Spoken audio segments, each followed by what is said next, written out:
Hello friends, welcome to exam Tak.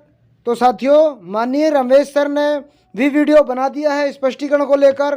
तो क्या कुछ कहा है माननीय रमेश सर ने, सभी साथियों के लिए इस वीडियो में पूरी विस्तार से जानकारी दी जाएगी माननीय रमेश सर के माध्यम से। तो अगर आप चैनल पर नए हैं, सही और ऑथेंटिक जानकारी चाहते हैं, तो देखिए रमेश सर के मार्गदर्शन में, रमेश सर के नेतृत्व में मध्य प्रदेश की टीम जो कार्य कर रही है, देखिए उन्हीं के पूरे मार्गदर्शन में वीडियो आगे क्या हुआ क्या नहीं हुआ पूरा विस्तार से देखें वीडियो के माध्यम से। यूट्यूब चैनल पर बहुत हार्दिक स्वागत है। बीएड को प्राथमिक शिक्षक भर्ती से बाहर करने को लेकर सुप्रीम कोर्ट ने 11 अगस्त 2023 को फैसला दिया।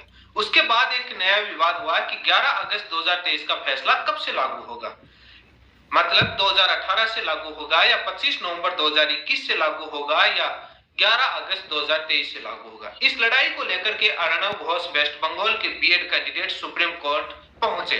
उन्होंने एक मिसलेनियस एप्लीकेशन लगाई। उसकी सुनवाई 11 जनवरी 2024 को हुई। वो सुनवाई आपने मेरे यूट्यूब चैनल पर लाइव सुनी कि सुप्रीम कोर्ट के स्पेशल बेंच ने क्या टिप्पणी की, बीएड के वकीलों से क्या सवाल पूछे। लेकिन आज उस आदेश की कॉपी आने के बाद से एक नया विवाद है। मैंने उस दिन वीडियो में बताया था कि फैसला 2018 से लागू हो गया, लेकिन अब सवाल ये आ रहा है कि आप जो कह रहे थे कि सुप्रीम कोर्ट ने 11 अगस्त 2023 का फैसला 2018 से लागू कर दिया, आज के 11 जनवरी 2024 के आदेश की कॉपी में कहां लिखा है। इस बात को लेकर इस वीडियो में चर्चा करूंगा। इसी के साथ इस बात पर चर्चा करूंगा कि जब सुप्रीम कोर्ट में 11 अगस्त 2023 के फैसले को लेकर जब चर्चाएं हो रही थी, उस समय doctor Abhishek Manu Singhvi supreme court के में सीनियर एडवोकेट बीएड की तरफ से पैरवी कर रहे थे। उन्होंने दलील दी थी कि बीएड स्टूडेंट प्राइमरी टीचर में 2010 से लाखों कर्मचारी काम कर रहे हैं शिक्षक के रूप में, क्या उनको हटाएंगे। आज इस बात पर चर्चा करूंगा कि क्या 2010 से लगे हुए बीएड धारी भी क्या 11 अगस्त 2023 के फैसले से हटेंगे। ये दो सवाल बहुत ज्यादा महत्वपूर्ण है। सबसे पहले मैं इस बात पर चर्चा करूंगा कि 11 जनवरी 2024 के फैसले में आदेश की कॉपी में क्या लिखा गया है। आपकी स्क्रीन पर उसेंगे। ये दो सवाल बहुत ज्यादा महत्वपूर्ण है।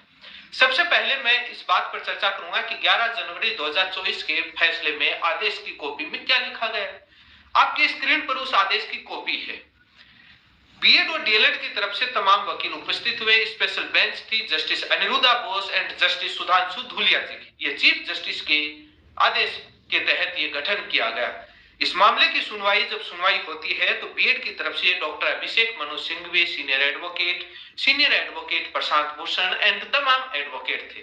बीटीसी डीएलएड की तरफ से वेस्ट बंगाल की तरफ से senior advocate Meenakshi Arora ji and बाकी स्टेट की तरफ से senior advocate Gopal Sankaranarayanan, AR Mandeep Kalra and तमाम एडवोकेट और थे।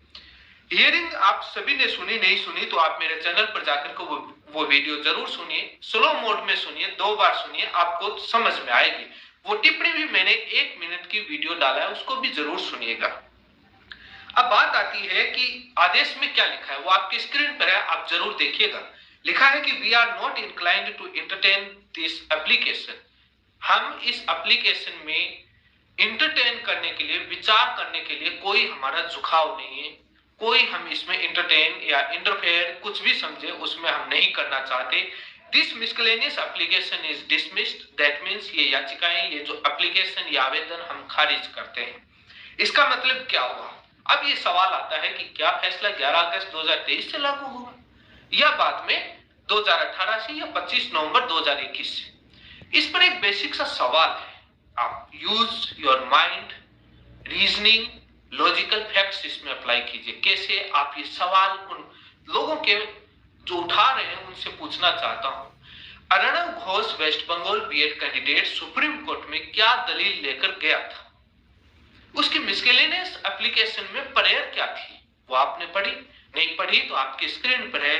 Point number 1, prayer of the miscellaneous application of Arnab Ghosh BEd candidate. उस एप्लीकेशन में क्या है, उस एप्लीकेशन में यह लिखा गया है कि मिसलेनियस एप्लीकेशन बिंदु संख्या 1 जो आपके स्क्रीन पर है कि 11 अगस्त 2023 के फैसले से पहले जो अपॉइंटमेंट हुए हैं उनको डिस्टर्ब नहीं किया जाए। जो 11 अगस्त 2023 के फैसले से पहले जो विज्ञापन जारी हो गए उन्हीं विज्ञापन की शर्तों के योग्यता के अनुसार वो भर्ती प्रक्रियाएं जारी रहे और उनकी ज्वाइनिंग को कोई डिस्टरबेंस नहीं किया जाए। यह डिमांड थी 2023 से फैसले के पहले। क्या इस मांग को सुप्रीम कोर्ट ने स्वीकार किया या नहीं किया, ये बेसिक सवाल है। सुप्रीम कोर्ट ने ये एप्लीकेशन खारिज की, दैट मींस इस मांग को स्वीकार नहीं किया, एक्सेप्ट नहीं किया। जब इसका मतलब ये हुआ कि 2023 से पहले हुए रिक्रूटमेंट प्रोसेस में इंटरफेयर कर सकते हैं, डिस्टर्ब कर सकते हैं, अपॉइंटमेंट डिसकंटिन्यू कर सकते हैं। अब ये बात आती है कि आप दूसरा जो देखेंगे पेज नंबर 7 पर जो इन्होंने अपने ग्राउंड लगाए ई पॉइंट, ए पॉइंट, जी पॉइंट, उसमें क्या लिखा है? ई पॉइंट में लिखा है कि रेट्रोस्पेक्टिव इफेक्ट से लागू किया जाए या प्रोस्पेक्टिव इफेक्ट से लागू किया जाए, मतलब 2023 से पहले भूतपूर्व से लागू किया जाए या भविष्य से लागू किया जाए। वो आपके स्क्रीन पर ई पॉइंट है, आप पढ़ सकते हैं। बाकायदा इस एप्लीकेशन को लेकर के मैंने डिटेल से वीडियो भी बनाया, आप आराम से वीडियो को स्टॉप करके जरूर पढ़िएगा कि बिंदु संख्या 1 पर में क्या लिखा गया। अब बात आती है कि दूसरी ये आप जब इस बात को समझेंगे, जब वो मांग स्वीकार नहीं हुई, डिस्टर्ब नहीं करने की, 2023 से पहले फैसला लागू नहीं किया जाए, मांग स्वीकार नहीं तो हुई, तो इसका मतलब फैसला रेट्रोस्पेक्टिव इफेक्ट से लागू हो गया। कैसे? जब आप सुप्रीम कोर्ट या कोई भी हाई कोर्ट में कोई केस लगाते हैं, आप अपनी मांग लेकर जाते हैं कि कोई योग्यता को शामिल क्यों लेकर के प्रश्न उत्तर विवाद को लेकर, जब वो खारिज हो जाता है, स्वीकार नहीं किया जाता है, तो इसका मतलब ये होता है कि आप हार गए, आपकी मांग स्वीकार नहीं की गई, जो पहले जो निर्धारित किया गया वो एज इट इज है। यही तो यहाँ हुआ। अब बात आती है कि रजिस्ट्रार ने जो अपना आदेश दिया था, दूसरा पॉइंट और बताना चाहूंगा, जो इन्होंने रजिस्ट्रार के समक्ष जो एप्लीकेशन लिखी उसका जो कुछ अंश रजिस्ट्रार साहब ने अपने आदेश में लिखा वो आपके स्क्रीन पर है। उसमें अर्णव घोष 2020 के रिक्रूटमेंट को लेकर जाते हैं, नॉट 2021, 2020 के रिक्रूटमेंट को लेकर जाते हैं कि हमारा रिक्रूटमेंट 2020 जिसमें बीएड शामिल होकर के अपॉइंटमेंट हुआ है उसको डिस्टर्ब नहीं किया जाए। उस मांग को अस्वीकार कर दी, डिसमिस कर दिया, तो मतलब इंटरफेयर होगा देवेश शर्मा का जजमेंट, वहां पर बीएड फार होगा। ये साफ साफ है। जब भी यह हाईकोर्ट में देवेश शर्मा का जजमेंट, ये मिसलेनियस एप्लीकेशन रखी जाएगी या प्रेयर रखा जाएगा, तो वहां डायरेक्ट वो बाहर होने के आदेश होंगे। बात आती है कि जब आर्गुमेंट हो रहे थे उस दौरान डॉक्टर अभिषेक मनु सिंह भी सुप्रीम कोर्ट में दलील दे रहे थे।